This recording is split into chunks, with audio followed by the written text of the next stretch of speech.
सभी को नमस्कार।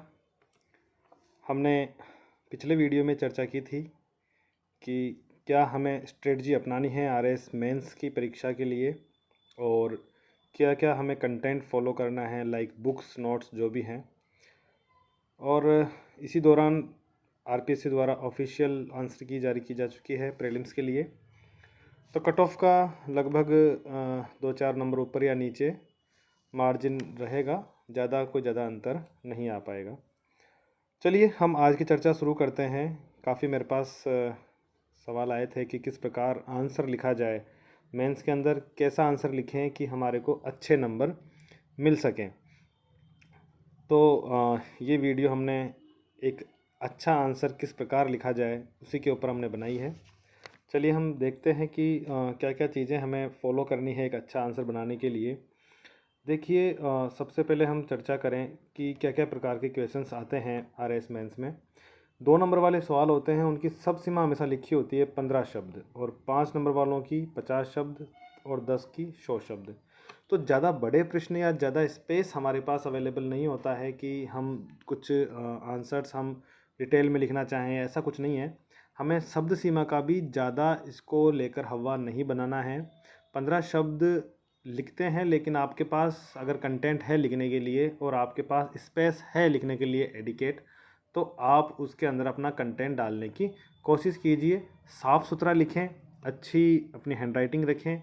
उसमें लगता है कि हमारे पास स्पेस है, आप कुछ उसके अंदर 2 नंबर के प्रश्न में भी अगर कुछ डायग्राम या ऐसा कोई मैप वगैरह डाल रहे हैं तो बहुत अच्छी बात है। तो हमेशा हमें इस शब्द सीमा पर नहीं जाना है, लगभग इसके आसपास रहना है, पर स्पेस भी उतना ही होता है कि आप उसकी शब्द सीमा के आसपास ही रहते हैं, इसलिए ज़्यादा परेशान होने की ज़रूरत नहीं है। शब्द सीमा से आपको जितना स्पेस दिया हो उतना लिखना है। 10 नंबर के जो बड़े प्रश्न आते हैं उनमें 100 शब्द का जो प्रश्न होता है वो शब्द सीमा दी होती है। तो आपको एक पेज है, उस पेज के अंदर आप प्रैक्टिस भी अपनी एक पेज के लिए कीजिए कि एक पेज में मैं क्या कंटेंट डाल सकता हूँ, किस प्रकार डाल सकता हूँ। तो ये चीज़ें आप अपने शब्द सीमा को एक तरह से आप ये मान के चलिए कि एक लिखा हुआ है, लेकिन हमारे को स्पेस को दिमाग में रखना है कि कितना स्पेस मुझे वहाँ मिला हुआ है। जैसे 2 नंबर के शब्द जो प्रश्न होते हैं उनमें 4 लाइन लगभग मिलती है, किसी में 3, किसी में 4। 5 नंबर वाले प्रश्न में हमें 7 से 8 लाइन मिल जाती है। 10 नंबर वाले प्रश्न में हमें अधिकतर 12, 13 से लेकर 15 तक की लाइन मिल जाती है, कई बार 10 लाइन भी मिल जाते। तो इस प्रकार से हमें केवल स्पेस को मद्देनज़र रखना है। ठीक है, अब हम आगे चलते हैं कि हर जो अंक बार वाले प्रश्न हैं, जैसे 15 शब्द वाले प्रश्न हैं, तो इन्हें हम किस प्रकार लिखेंगे। देखिए, सबसे पहले हम बात करें कि एक अच्छे उत्तर की पहचान क्या हो, हमारी स्ट्रेटजी क्या हो कि एक अच्छा आंसर लिखें हम। देखिए, 2 चीज़ें होती है एक अच्छे आंसर के अंदर। पहली उसकी विषय वस्तु कि आपके पास मैटर क्या है, दूसरा उसका प्रेजेंटेशन कि आप उसे किस प्रकार प्रेजेंट कर रहे हो। कई बार देखिए होता क्या है कि किसी ने किसी टॉपिक के बारे में जो सवाल आया उसके बारे में बहुत अच्छी जानकारी है, लेकिन उस जानकारी को वो अच्छे से रिप्रेजेंट नहीं कर पा रहा है। तो उसको जितनी उसकी डिमांड थी उसके आंसर की नंबरों की, उतने नंबर उसको नहीं मिल पा रहे हैं। कई बार होता यह है कि हम ज़्यादा जानकारी नहीं होती है, लेकिन हम उसको इस तरह से रिप्रेजेंट करते हैं कि उसमें हमें अच्छे नंबर मिल ही जाते हैं कई बार। देखिए, विषय वस्तु की जो बात करें तो इसमें हमें 3 चीज़ों का ध्यान रखना है। पहली, हमारे पास जो भी हम लिख रहे हैं वो प्रमाणिक हो, अर्थात वह जो आप लिख रहे हो, जो फैक्ट डाल रहे हो, जो जानकारी दे रहे हो वो सही हो। गलत जानकारी देने से आप बचें, क्योंकि सामने वाले के दिमाग में अगर ये आ गया कि इसने ये फैक्ट गलत लिखा है, जो वो भी जानता है कि मतलब ऐसा हो कि सब कुछ जानते हैं कि ये फैक्ट नॉर्मल सब लोग जानते हैं और आप उसे गलत लिख रहे हैं, तो फिर वो गलत प्रभाव हो जाता है उसका। आपके मार्क्स उसी क्वेश्चंस में नहीं, आगे वाले जो क्वेश्चंस हैं उनके मार्क्स में भी गलत प्रभाव जाता है। इसलिए कोई भी लिखें हम प्रमाणिक चीज़ लिखें। कई बार हम उसके फैक्ट के सोर्सेज भी हम डाल दें तो अच्छा रहता है, वो एक अपने यूँ होता है कि अच्छा प्रभाव डालता है, तो आप वो भी ध्यान रखें। संतुलन, संतुलन देखिए, प्रश्न में हमारे जो मैटर हमने दिया है और जो प्रश्न की डिमांड है वो दोनों मैच करनी चाहिए। कई बार हम क्या करते हैं कि जो प्रश्न पूछ रहा है उसके बारे में ना लिखकर किसी और ही दिशा में हम उसके आंसर को ले जाते हैं। तो बैलेंस व्यू हमें हमेशा अपनाना है। कई बार कुछ समस्याएं दी होती है तो हमें मध्यम मार्ग अपनाना है। किसी भी पक्ष या विपक्ष में हमें अपना पूरा दारोमदार नहीं देना है। आपको हमेशा बैलेंस्ड व्यू अपनाते हुए अपने आंसर्स को लिखने हैं। हम आगे इसके बारे में और चर्चा करेंगे। एक सबसे बहुत अच्छी बात है कि बहुपक्षीय आपका आंसर होना बहुत ज़रूरी है, मल्टी डायमेंशनल होना चाहिए। एक सिविल सर्वेंट के लिए सभी पक्षों के बारे में सोचा जाना वांछनीय है।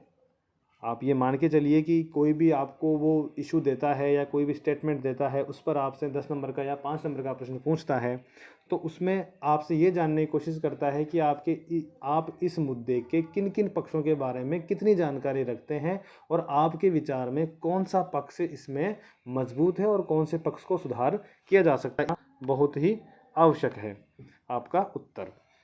जी, इसके बाद में प्रस्तुतिकरण।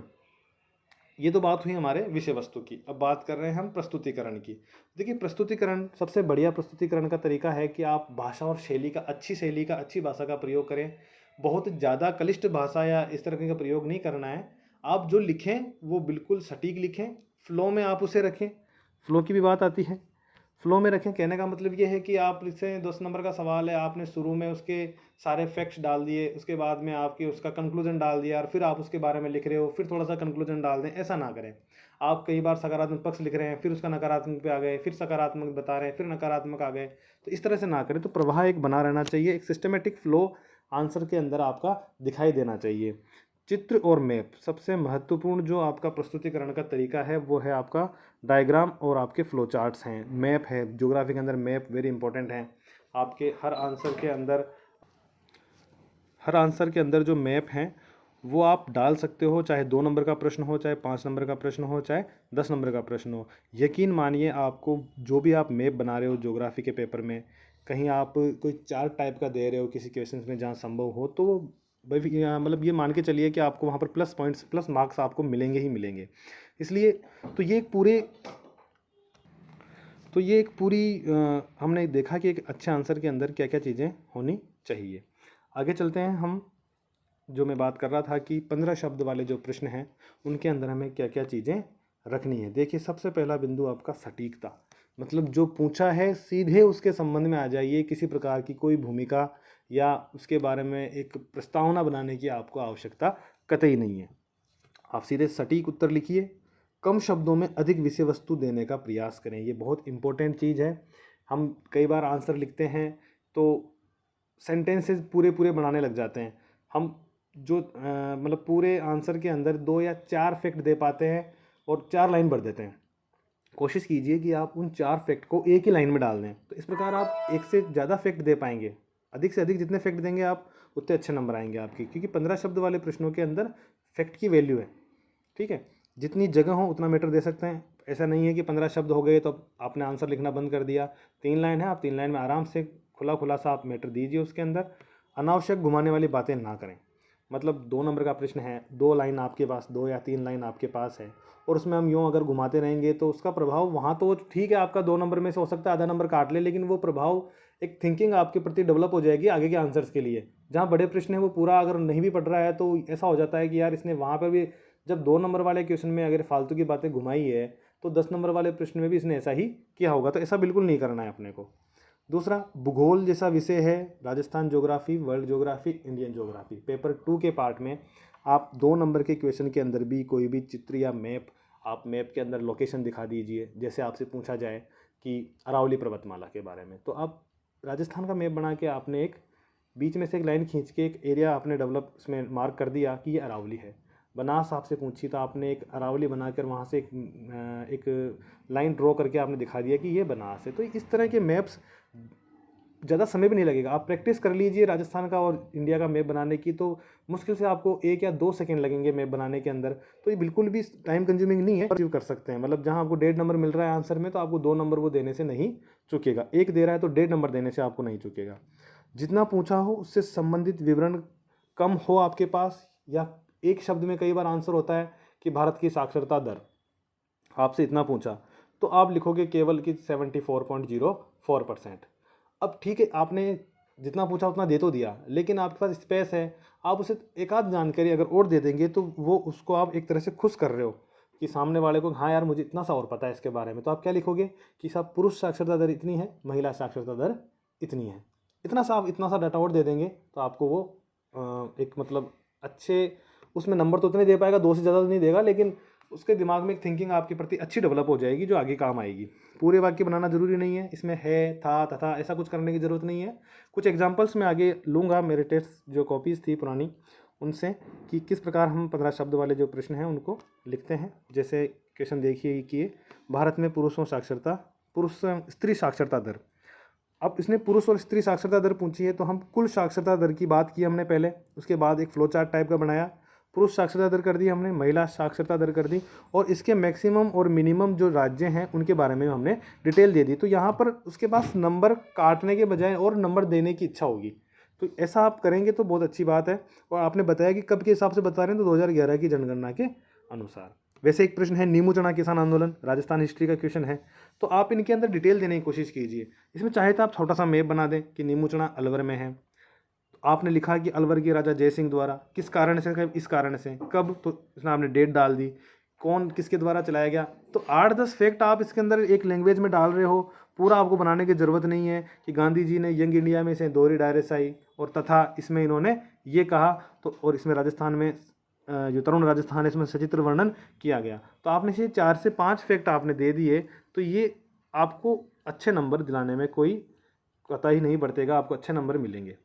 आगे चलें अपन, तो जैसे नीलगिरी पहाड़ियाँ हैं, तो हमने क्या किया, सबसे पहले आप ऐसा भी कर सकते हैं कि यहाँ पर एक सेक्शन आप इस तरह से छोड़ दीजिए, इस सेक्शन के अंदर आप मैप बनाइए, केवल मैप के लिए छोड़ दीजिए। हमेशा 2 नंबर के क्वेश्चंस जो ज्योग्राफी के हैं, यहाँ आपने हल्का सा भारत या राजस्थान का मैप बनाया, पॉइंट की आपने लोकेशन पॉइंट आउट की, और फिर आप ये जो स्पेस बचा हुआ है, इस स्पेस के अंदर आप ये चीज़ें लिख सकते हो, अपनी डिटेल दे सकते हो। जैसे नीलगिरी पहाड़ी पूछी उसने, तो आप बताओ पहले कि नीलगिरी पहाड़ियाँ हम क्या करते हैं, सीधा लिखते हैं कि साहब कर्नाटक में है, इसमें ये इसकी चोटी है और जैव विविधता का प्रदेश है, इस तरह से। तो हम लिखें कि भारत में, दक्षिणी भारत में, यूँ भी लिख सकते हैं दक्षिणी भारत के कर्नाटक राज्य में, केरल और तमिलनाडु के त्रिकोण पर ये नीलगिरी पहाड़ियाँ स्थित है, जो पश्चिमी घाट और पूर्वी घाट के पर्वत श्रेणियों का मिलन स्थल भी है। जैव विविधता के रूप में इसे एक जैव मंडल क्षेत्र भी आरक्षित किया गया है वर्तमान में। यहाँ साइलेंट वैली एक राष्ट्रीय उद्यान है, इसकी सर्वोच्च चोटी दोदा बेट्टा, उसकी आपने ऊंचाई और लिख दोगे तो एक बहुत अच्छा फैक्ट आपके पास, सामने वाले के पास चला जाता है। तो इस तरीके से आप 2 नंबर वाले क्वेश्चंस को अच्छे से करें। खुले बाजार की क्रियाएं लिखी है आपने, तो OMO जो इकोनॉमिक्स में है, RBI की जो क्वालिटेटिव जो अपने है क्वांटिटेटिव जो रेगुलेशंस हैं, तो उसमें आपने बताया कि अगर महंगाई बढ़ जाती है तो RBI प्रतिभूतियाँ बेच देता है, उससे मनी सप्लाई, थोड़ा सा इसको क्लियर भी कर सकते हो आप यहाँ पे, वो कम हो जाएगा, महंगाई कम हो जाएगी। तो आप इस तरह से भी दिखा सकते हो। इसमें ज़रूरी नहीं है कि आप पूरी सेंटेंस लिखो, सामने वाले को समझ में आ जाए, उस तरह से नोटेशंस देकर भी आप समझा सकते हो। चलिए अब हम चलते हैं 50 शब्द वाले प्रश्नों पे। यहाँ पर आपको वही बात, थोड़ा सा आप सटीकता तो आपको रखनी है, फालतू की बातें यहाँ पे भी नहीं करनी है कि भूमिका बना रहे हैं उसमें आप कंक्लूजन के लिए 2 लाइन आपने काम में ले ली, 2 लाइन भूमिका के लिए काम में ले ली, तो 7 लाइन आती है, आप 2-4 लाइन ऐसे ख़राब कर दोगे तो आप कंटेंट कहाँ दोगे। तो आपको हमेशा सटीकता के साथ इनमें भी बिंदुवार उत्तर देने हैं, ये ध्यान रखिए। यहाँ पर कोशिश कीजिए जहाँ तक संभव हो आप बिंदुवार अधिकतम जो जानकारी है उसको आप देने का प्रयास करें। जहाँ पॉसिबल नहीं हो, जैसे एथिक्स में कई बार बिंदुवार हम जवाब नहीं दे पाते, तो वहाँ आप लैंग्वेज फॉर्म अपनाइए। ज्योग्राफी में कई बार हमसे विशेषताएं पूछ ली, मान लीजिए कि राजस्थान की जलवायु की विशेषताएं क्या है, तो आप इसे पॉइंट वाइज देने की कोशिश कीजिए। प्रमाणिक तथ्यों का प्रयोग हो और साथ में उनका आप प्रयोग करें, प्रमाणिक तथ्यों का, और उनका सोर्स भी बताने की कोशिश कीजिए।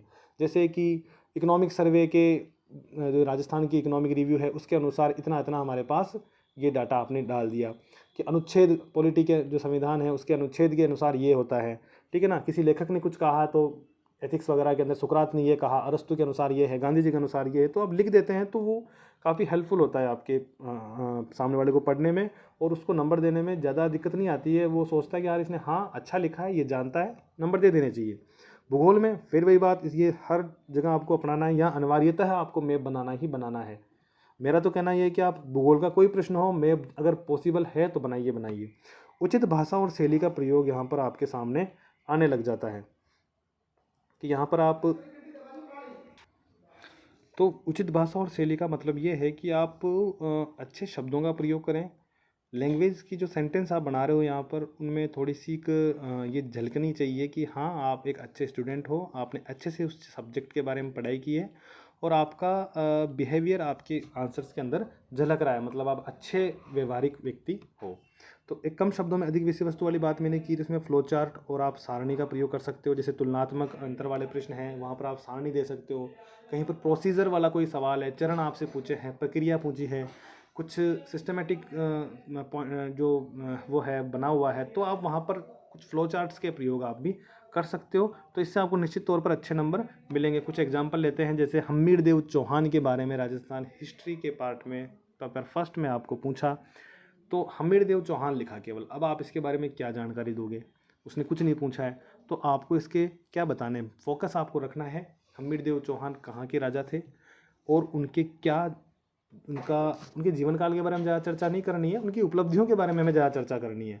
तो हमीर देव चौहान रणथंभौर के शासक थे। फिर उसके बाद में मुख्यतः जो रणथंभौर में नाम आता है, तो जो आक्रमण होता है अलाउद्दीन खिलजी का, उसका नाम आता है। तो आपने क्या कारण से जलालुद्दीन खिलजी का पहले असफल हो गया था, उसके बाद मंगोलों को शरण देने के कारण अलाउद्दीन खिलजी ने आक्रमण कर दिया। तो इस प्रकार फिर उसके बाद में कौन कौन एक्सपायर हुआ, उसमें किस किस की मृत्यु हुई। फिर उसमें साका हुआ 1301 का पहला, राजस्थान का पहला साका। फिर जलजौहर हुआ उसके अंदर, और चंद्रशेखर की हमीर जो रासो है उसमें वर्णन किया गया है इस चीज़ का।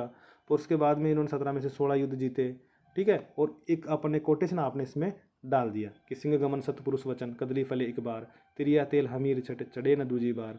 तो ये उसकी पूरे चरित्र को, या उसकी जो समस्या थी जिस वजह से मतलब एक हट के लिए हमीर का नाम लिया जाता है, तो क्यों लिया जाता है, तो ये सारी चीज़ वो आपकी ये लाइन है, उक्ति है, ये सुक्ति है, वो क्लियर कर देती है। तो इस तरह से हम कम शब्दों के अंदर ज़्यादा मैटर या ज़्यादा समझाने की कोशिश कर सकते हैं। अंतर वाले प्रश्न हैं, तो आपने झट से एक टेबल बनाई, मैप, इसमें स्पेस निकाल के आप मैप बना दीजिए, सामने भी बना सकते हो। कुल मिला के सामने वाले को मैटर चाहिए, उसने आपने मैप बना दिया कि पश्चिमी घाट इधर है, पूर्वी घाट इधर है, ठीक है। यहाँ आपने 7-8, वो 5 अंदर पहुँचता है, आप 6-7 लिख दीजिए। 5 स्पष्ट आपके पास 5 है तो 5 भी लिख दीजिए, कोई दिक्कत नहीं है। आप अधिकतर पॉइंट्स बनाने की कोशिश कीजिए, यहाँ पे सेंटेंस बनाने की ज़रूरत नहीं है, आप पॉइंट्स बनाकर आप आंसर दीजिए, लाइन खींच दीजिए, बस। आगे चलें अपन, तो जैसे राजस्थान के बालू का स्तूपों के प्रकार है। अब आप इसे एक लाइन में लिखते हैं कि बरखान, और इसके सामने आप 2 लाइन पूरी करते, फिर अनुप्रस्थ लिखते, फिर 2 लाइन पूरी करते, फिर रेखे लिखते, फिर 2 लाइन पूरी करते। इतने में आपका जो पेज है, जो स्पेस है, वो ख़त्म हो जाता, आप डायग्राम भी नहीं बना पाते। तो आप ये तरीका अपना सकते हो कि आपने पेज के 4 या 5 सेक्शन इस प्रकार से कर लिए, और यहाँ पर आपने बिना सेंटेंस बनाए आपने उसकी डिटेल आपने हल्की सी डाल दी, यहाँ अनुप्रस्थ की डिटेल डाल दी, यहाँ रेखी की डाल दी, यहाँ तारानुमा डाल दी, और यहाँ पैराबोलिक की डाल दी, नीचे डायग्राम बना दिया। एक स्पेस मिल जाए आपको तो राजस्थान का एक डायग्राम और बना के आप दिखा सकते हैं कि कहाँ पर जो बालू का स्तूप है वो अधिकतर पाए जाते हैं। तो ये बेटर तरीका होता है। आप ही देखिए इसमें कितने से स्पेस में आपने कितना मैटर इसको दे दिया है। आगे चलें, जैसे एथिक्स का इक्वेशन है, लोक सेवक की राजनीतिक अभिवृत्ति के आवश्यक अवयव। तो यहाँ पर अब देखिए एथिक्स के क्वेश्चन में अधिकतर पॉइंट्स नहीं बन पाते हैं, तो आप इसमें इस तरह के जो चार्ट्स हैं इनका प्रयोग कीजिए। स्पेस निकालिए, आप क्वेश्चन के अंदर जो स्पेस दिया हुआ है उसमें एक कोना निकाल लीजिए, वहाँ पर आपने राजनीतिक अभिवृत्ति के जो अवयव हैं उनको आपने एक गोला बनाया, और आपने जो भी 5-7 अवयव आपको पता है आपने यहाँ पर लिख दिए। उन्हीं अवयवों को आप लैंग्वेज फॉर्म में, और कुछ एक आप इसके अंदर कोटेशन से, आप इस जो किसी मान लो किसी नीति शास्त्र के जो ज्ञाता हैं उन लोगों द्वारा कुछ कहे गए हैं इसके लिए, सेकंड ARC द्वारा कुछ कहा गया है, तो आप इसमें डाल दीजिए। तो होगा क्या कि वो इन चीज़ों को देखकर देखता है कि कौन कौन से आवश्यक अवयव हैं। इसने यहाँ 7-8 अवयव लिख दिए, ठीक है, इसने लिख दिया होगा, तो आपको 3 या 4 नंबर यहाँ पर देने की कोशिश करते हैं। 3.5 नंबर एक अच्छे मार्क्स हैं आपके ऐसे सवालों के अंदर, अगर आपको मिल जाते हैं तो। देखिए अब आते हैं हम 100 शब्द वाले प्रश्नों पे। सबसे महत्वपूर्ण प्रश्न होते हैं, हालांकि स्कोरिंग 2 नंबर वाले होते हैं, लेकिन जो आपका जो पूरा जोर लगता है, पूरी आपकी मेहनत जिन क्वेश्चंस के लिए अपन करते हैं वो 100 वर्ड्स वाले क्वेश्चंस होते हैं, क्योंकि यहाँ पर हमें पूरा सिस्टमेटिक आंसर लिखना होता है। तो देखिए सबसे पहले आपको ध्यान रखना है कि प्रश्न को सावधानीपूर्वक पढ़ना है, क्या जानना चाह रहा है। कई बार ये मैंने भी गलती की थी पेपर मेंस का, जब मैंने दिया ज्योग्राफी का एक क्वेश्चन था लास्ट क्वेश्चन, तो उसमें पर्वतों के माध्यम से, जो पर्वतों के कारण जो भारत में मानसून प्रभावित होता है, तो वो चीज़ मैंने पर्वत वाली चीज़ ध्यान से नहीं पढ़ी, तो गड़बड़ हो गई सारे आंसर। आधे आंसर लिखने के बाद पता लगा, फिर मैंने सुधार किया उसी के अंदर। तो हमेशा प्रश्न को सावधानीपूर्वक पढ़ना है। 2 या 3 सेकंड, 4-5 सेकंड आप दीजिए प्रश्न को ढंग से पढ़ने के लिए, और पहचान कर लो कि आपसे क्या जानना वो चाहता है। आपके दिमाग में ये चीज़ सेट हो गई कि इस चीज़ के बारे में ये पूछ रहा है। फिर उत्तर लिखने से पहले आप 8 से 10 सेकंड का समय लो, और उसमें ये सोचो कि मुझे इस आंसर को किस प्रकार लिखना है, किस कोने में मुझे चित्र बनाना है, किस कोने में मुझे फ्लो चार्ट बनाना है, फ्लो चार्ट मुझे किस चीज़ का बनाना है, क्या क्या बिंदु मुझे लेने हैं, लास्ट में मैं कंक्लूजन लगभग क्या लिख सकता हूँ, स्टार्टिंग मुझे कौन से फैक्ट्स के माध्यम से करनी है। ये पूरे 8 से 10 सेकंड में आप पूरे आंसर को आप फ्रेम कर सकते हो। आंसर में हमेशा प्रमाणिक तथ्यों का प्रयोग करो आप, और करना ही करना है 10 नंबर वाले प्रश्नों में। आप उनके अंदर लिख दीजिए कि इसके माध्यम से या इसके द्वारा बताया गया है या इसमें ये उल्लेखित है, आर्थिक समीक्षा में ये उल्लेखित है कि ये डाटा दिया हुआ है, तो आप लिख दो, वो सबसे ज़्यादा अच्छा होता है। भाषा शैली के बारे में मैंने चर्चा कर ली। फ्लो चार्ट आवश्यक रूप से आप बनाने की कोशिश कीजिए। 10 नंबर वाले प्रश्न में आप गोले बना के इस तरह से आप बना सकते हो।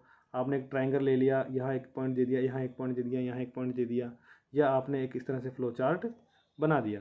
इस तरह के फ्लो चार्ट्स या इस तरह के डायग्राम्स आपका प्रयोग कर सकते हो। तुलनात्मक प्रश्न हो, सारणी बना दीजिए आप, जहाँ पर कई बार 10 नंबर के क्वेश्चंस में भी तुलना आ जाती है। जैसे हिस्ट्री में पिछली बार एक प्रश्न आया था। उत्तर बिंदुवार देने का प्रयास करो जहाँ तक संभव हो। क्यों? क्योंकि आंसर्स अगर पॉइंट वाइज होते हैं तो सामने वाले को बड़े आंसर पढ़ने में दुविधा नहीं होती है, और यदि उसे दुविधा हुई तो वो आपको नंबर देने में भी दुविधा उत्पन्न कर देगा। तो इस बात का खासकर अपन को ध्यान रखना है कि जहाँ तक संभव हो आप पॉइंट वाइज लिखें, अंडरलाइन करें। यहाँ जैसे मैंने बोल्ड किया हुआ है, आप आंसर्स में जहाँ आपको लगता है कि ये फैक्ट मैं लिख रहा हूँ या कोई ऐसी चीज़ है जिस पर ध्यान एग्जामिनर का जाना ही जाना चाहिए, आप अंडरलाइन कर दीजिए। ब्लैक पेन से अंडरलाइन कर दीजिए, चाहे ब्लू पेन से अंडरलाइन कर दीजिए, लेकिन उसको करने से होगा ये कि आप जो चीज़ दिखाना चाहते हैं सामने वाले को वो देख लेगा। तुलनात्मक और अंतर वाले प्रश्नों में सारणी का प्रयोग, हमने पहले भी इसके बारे में चर्चा की है। और ये ध्यान रखिए, देखो फ्रेमिंग कैसे करनी है। आप सोच रहे होंगे कि 8-10 सेकंड में मैं क्या फ्रेमिंग करूं, तो देखो ये फ्रेमिंग करनी होती है कि आप स्टार्टिंग की 2 या 3 लाइन आप लीजिए, उसमें आप जो भी आपसे प्रश्न पूछा है उसकी भूमिका के रूप में आप क्या लिखेंगे, उसकी सामान्य जानकारी लें। उसके कुछ आप तथ्यात्मक आपने फैक्ट्स कुछ डाले आपने कि इकोनॉमिक सर्वे में ये कहा गया है, या इस जो नीतिविद है, नीति शास्त्रविद है, इसके द्वारा ये कहा गया है, गांधी जी द्वारा इसके बारे में ये कहा गया है। इसे स्टार्टिंग अपन अच्छे से कर लें, और थोड़ा सा आगे जो हम आंसर लिखना चाह रहे हैं उसको संबोधित करता हुआ हो कि इसके साथ कारण ये है, प्रभाव हम इस प्रकार से देख सकते हैं देश। हम इसके निम्नलिखित जो पक्ष और विपक्ष हैं उनके ऊपर चर्चा करने के उपरांत निर्णय ले सकते हैं देश। इस तरह से आप लिखेंगे तो आपकी प्रारंभ बड़ा अच्छा हो जाएगा। इसके बाद में जो बीच का आपका 5 से 7 पंक्तियों का जो स्पेस होता है, वहाँ पर आपको पूरा मैटर देना है। मैटर जो सवाल पूछना चाह रहा है उससे संबंधित मैटर, जैसे कुछ विवरण दिया हुआ है तो आप विवरण डाल दीजिए उसका। आलोचना करवाने के लिए है तो आलोचनात्मक में आप पक्ष हो उसका, विपक्ष हो आपका, आपके लाभ क्या है उस चीज़ के, हानि क्या है उस चीज़ की, उसके सकारात्मक पक्ष क्या हैं, नकारात्मक पक्ष क्या हैं। फ्लो चार्ट्स आपने बना दिए, प्रक्रिया आपने दिखा दी, डायग्राम आपने बना दिया, और मल्टी डायमेंशनल आपने चीज़ों को समझाने की कोशिश की। तो ये सारा जो है ये आपका कंटेंट होना चाहिए। आगे जब बात करें हम, तो अंत की जो 2 या 3 पंक्तियाँ होती हैं वो निष्कर्ष के रूप में आपकी राय होनी चाहिए। क्या सुधार की संभावनाएं हैं, क्या इसमें जो प्रभाव, मान लो किसी चीज़ के जलवायु परिवर्तन है तो उसके स्पष्ट प्रभाव भविष्य में क्या हो सकते हैं, तो आपके उन चीज़ों का आपको लास्ट में एक निबंध में उपसंहार नहीं होता है, उस प्रकार से आपको निष्कर्ष लिखना है। कई बार हम कुछ एक सूक्तियों के रूप में हम पूरी चीज़ को समेटने की कोशिश कर सकते हैं, जैसे एथिक्स में ये काफ़ी काम करता है। तो उस तरीके से आप निष्कर्ष को आप ख़त्म कर सकते हो। जैसे कोई नीति शास्त्र है गीता जी का, तो आप उसकी प्रासंगिकता लास्ट में बता सकते हैं। गांधी जी के नीति शास्त्र में उसकी प्रासंगिकता बता सकते हैं। इकोनॉमिक्स में आप जो लास्ट में फैक्ट्स वगैरह है या जो करंट जो अपडेट्स हैं वो आप ऐड कर दीजिए। ये ध्यान रखिए 10 नंबर के क्वेश्चंस में आप करंट अफेयर्स के जो फैक्ट्स हैं वो आप जो तैयार कर रहे हैं साथ में, वो कहीं पर भी काम आ सकते हैं, उनको आप ऐड करते रहिए। आप 10 नंबर वाले प्रश्न हो, चाहे 5 का हो चाहे 2 का हो, करंट अफेयर्स की चीज़ आप हमेशा ऐड करते रहिए। देखो 100 शब्द वाले प्रश्नों में कई बार ये चीज़ें सामने आती है कि प्रश्न की पहचान पढ़ते समय हम कैसे पहचान करें कि इसमें क्या लिखना है। तो देखो 4 प्रकार के मेरे हिसाब से प्रश्न होते हैं। पहला एक तो विवरणात्मक, आलोचनात्मक, समालोचनात्मक और विचारात्मक।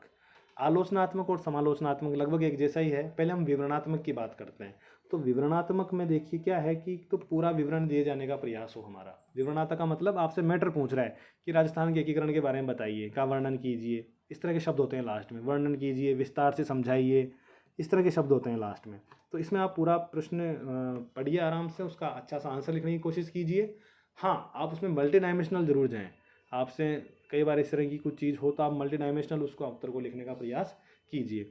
आलोचनात्मक में आपको क्या है कि आलोचना करनी है किसी चीज़ की, लेकिन एक आलोचक नहीं हो आप एक सिविल सर्वेंट हो, तो आपको किसी भी चीज़ का पक्ष विपक्ष, सकारात्मक नकारात्मक पक्ष, दोनों पर आप उनको दोनों को समझाएं पहले, फिर दोनों को संतुलित करने का प्रयास करें कि हाँ ये अच्छी चीज़ें हैं लेकिन कुछ एक चीज़ें ये नेगेटिव है, परंतु फिर भी इन नेगेटिव चीज़ों को छोड़ दें तो ये जो पॉजिटिव चीज़ें हैं ये काफ़ी उसे अच्छे राह तक लेके जाती है, अच्छे पक्ष की ओर लेके जाती है। अच्छा आपका निष्कर्ष होना चाहिए, पॉजिटिव एटीट्यूड वाला निष्कर्ष होना चाहिए। आंसर्स में कभी भी नेगेटिव एटीट्यूड नहीं झलकना चाहिए।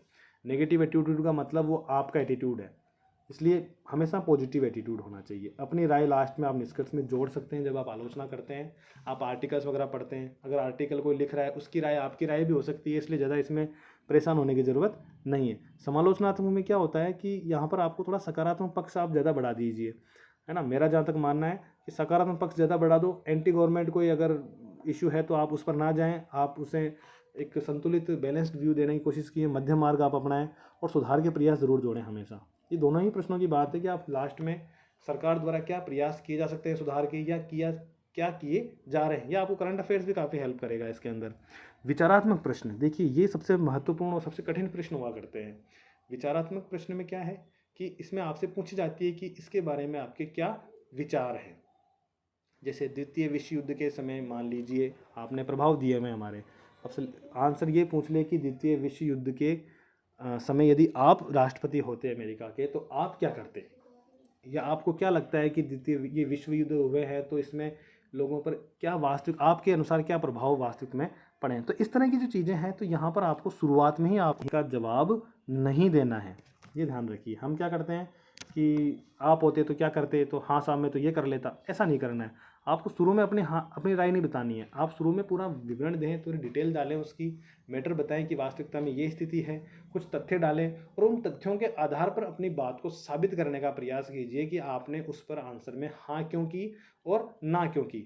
जो आप कर रहे हो उसके संबंध में आप फैक्ट डालें पहले, फिर अपना डिसीजन बताएं कि साहब इस ये है हाँ या ना है, इसमें हाँ ऐसा करना चाहिए, हाँ ऐसा होना चाहिए, नहीं ऐसा नहीं होना चाहिए, क्यों नहीं होना चाहिए मैंने ऊपर बताया। इन सब चीज़ों को दृष्टिगत रखते हुए ऐसा नहीं होना चाहिए या ये होना चाहिए। तो ये हुई बात 10 नंबर के प्रश्न भी। आगे चलें, देखिए कुछ एग्जाम्पल्स मैंने शामिल किए हैं। जैसे राजस्थान के एकीकरण के चरणों को विस्तार पूर्वक समझाइए। अब आपके पास 10 नंबर का जो प्रश्न है उसमें 12 से 13 लाइन होती है। अब 7 तो चरण ही है, तो आप कैसे समझाओगे इन चीज़ों को। तो आप देखिए कम शब्दों में ज़्यादा कंटेंट डालना है अपने को। 7 चरण तो लिखना ही है, वरना तो आपका विस्तार पूर्वक समझा नहीं पा रहे, आप पूरे चरण तो कवर ही नहीं कर रहे हो। तो आप क्या करोगे कि इस तरह से एक बीच में लाइन डाल लीजिए यहाँ पे, और आपने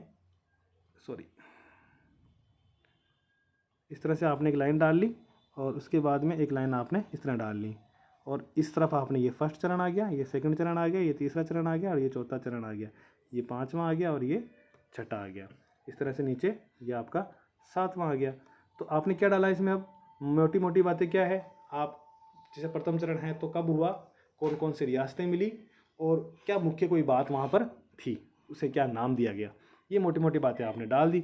शुरुआत में आपने देखिए कुछ फैक्ट डाल दिए कि भारतीय स्वतंत्रता अधिनियम 1947 की धारा 8 के अनुसार उनकी संधियां समाप्त हो गई थी, तो जून 1947 में विभाग की स्थापना हुई। उसमें 19 रियासतें थी, 3 ठिकाने थे और इन चीज़ों के बारे में ये 7 चरण थे। तो देखो थोड़ा फैक्ट दे दिया, फिर अपने डिटेल दे दी।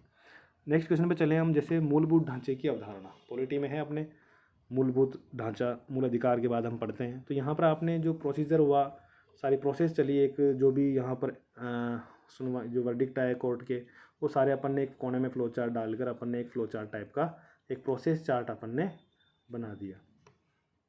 तो इससे क्या होगा, ये सारी चीज़ें आपने नीचे लिखी है, ये ज़्यादा उससे परेशान होने की ज़रूरत उसको नहीं पड़ेगी, उसको सारी चीज़ें यही समझ में आ जाएगी। लास्ट में आपने जो वास्तविक स्थिति है वर्तमान में मूलभूत ढांचे की, वो आपने क्लियर कर दी यहाँ पे।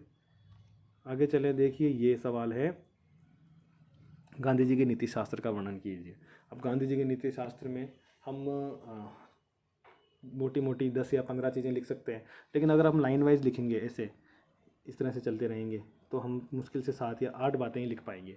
तो देखो हमेशा ऐसी चीज़ें जब पूछें तो आप थोड़ा सा कैटेगराइजेशन करने का प्रयास कीजिए। एक बिंदु आप वहाँ जोड़ सकते हैं कि 100 प्रश्नों जो 100 शब्दों वाले प्रश्न हैं वहाँ पर आप कैटेगराइजेशन कीजिए, चीज़ों का वर्गीकरण करो।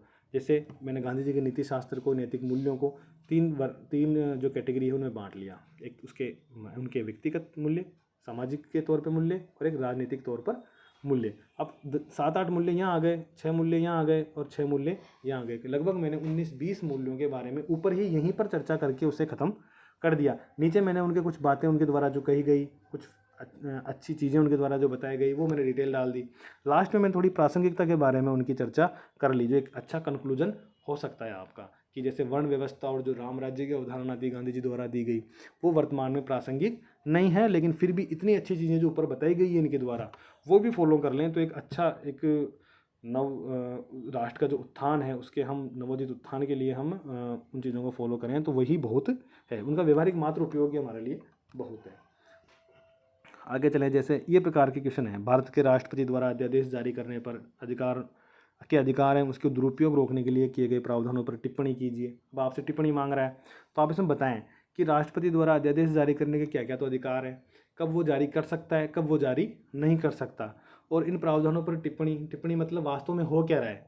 ये नियम तो हैं अध्यादेश इस प्रकार जारी किए जाएँ, लेकिन होता क्या है, सरकारें अपने अल्पमत के बनने के डर से या अधिनियम के सदनों में विरोध होए, इस कारण क्या करती है कि अपने जो कई कानून है वो अध्यादेश के रूप में बार बार जारी कराती रहती है। तो इसमें फिर क्या सरकार द्वारा क्या उपाय किए गए, कोर्ट द्वारा क्या किए गए, तो डीसी वाद है, इनके बारे में आपने चर्चा की। फिर आप थोड़ा सा अपने सुधार बताएं कि हालांकि अध्यादेश सरकार की आपातकालीन परिस्थितियों से निपटने का मुख्य हथियार है, लेकिन फिर भी इसका दुरुपयोग रोकने के लिए हमें ये चीज़ें करनी चाहिए। तो एक अच्छा कंक्लूजन उससे आपका निकल कर सामने आएगा। अंत में कुछ अच्छे जो कुछ प्रभावशील तथ्य हैं मैं बताना चाह रहा था जो कहीं शामिल नहीं कर पाया। एक तो आपके मैप और जो चित्र हैं वो प्रभावशाली हों, अच्छे लगे।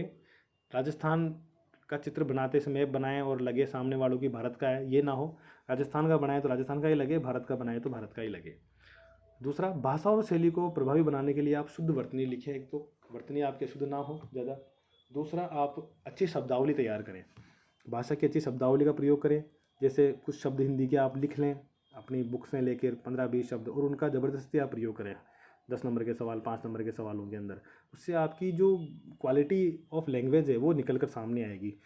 सब्जेक्ट टीचर चेक करने वाला चाहे हिस्ट्री का हो, लेकिन उससे भी अगर अच्छे शब्द निकल कर मिलते हैं सामने आपकी कॉपी से तो वो प्रभावित होता है। जैसे उद्धरण है, अतिशयोक्ति है, पर्याय है, समीचीन है, संदमित है, तो इस तरह के कई शब्द हैं, निष्कर्षण है, ठीक है ना। ये आप शब्द छांट लीजिए, आप क्या क्या प्रयोग कर सकते हैं, उनमें से 15-20 शब्द आप अपने पास छांट के रखिए। तथ्यों को स्रोत के साथ लिखकर प्रामाणिकता देवें आप, इसकी बात अपने पहले हो चुकी है। हस्तलेखन आप थोड़ा सा अच्छा हो, प्रभावशाली हो, घिसा पिटा ना हो, पेन आप अच्छे यूज करें, मिक्सिंग ना हो, पेन इतना मोटा भी ना हो कि शब्दों के शब्द लिख रहे हैं आप वो आपस में वर्ड्स जो मतलब घुस जाएँ एक दूसरे के अंदर, मिक्स हो जाएँ, समझ में ना, ऐसा ना हो। एक हिंदी और अंग्रेजी का जो 4th पेपर है आपका, उसके कंपोजिशन पार्ट में आप कुछ इडियम्स इंग्लिश के पेपर में और फ्रेजेस का प्रयोग करके आप अच्छे प्राप्तांक प्राप्त कर सकते हो। हिंदी में आप कुछ दोहे हैं, उक्तियां हैं, सुक्तियां हैं, इनका प्रयोग करके आप अच्छे नंबर प्राप्त कर सकते हो। तो ये हमारी सारी चर्चा थी कि किस प्रकार से एक अच्छा आंसर लिखा जा सकता है। आप टेलीग्राम चैनल पर हमें जो आपके द्वारा आंसर्स लिखे जाते हैं उनको आप भेज सकते हैं, और उस पर हम हमारे जो भी राय होगी वो आपको बताएंगे, ताकि आप एक प्राप्तांक खींचने वाला उत्तर लिखें, ना कि प्राप्तांक हम लिखना भी चाह रहे हैं, याद भी है, हम लिख भी रहे हैं, लेकिन नंबर नहीं मिल रहे हैं, ऐसी स्थिति ना हो। ठीक है, तो धन्यवाद। आप टेलीग्राम चैनल ओनली आरएस को लाइक शेयर सब्सक्राइब कर सकते हैं। चाहे यूट्यूब चैनल पर आप विकास प्रजापति आरएस 2018 के नाम से आप देख सकते हैं। धन्यवाद, फिर मिलेंगे जल्दी ही। Thank you.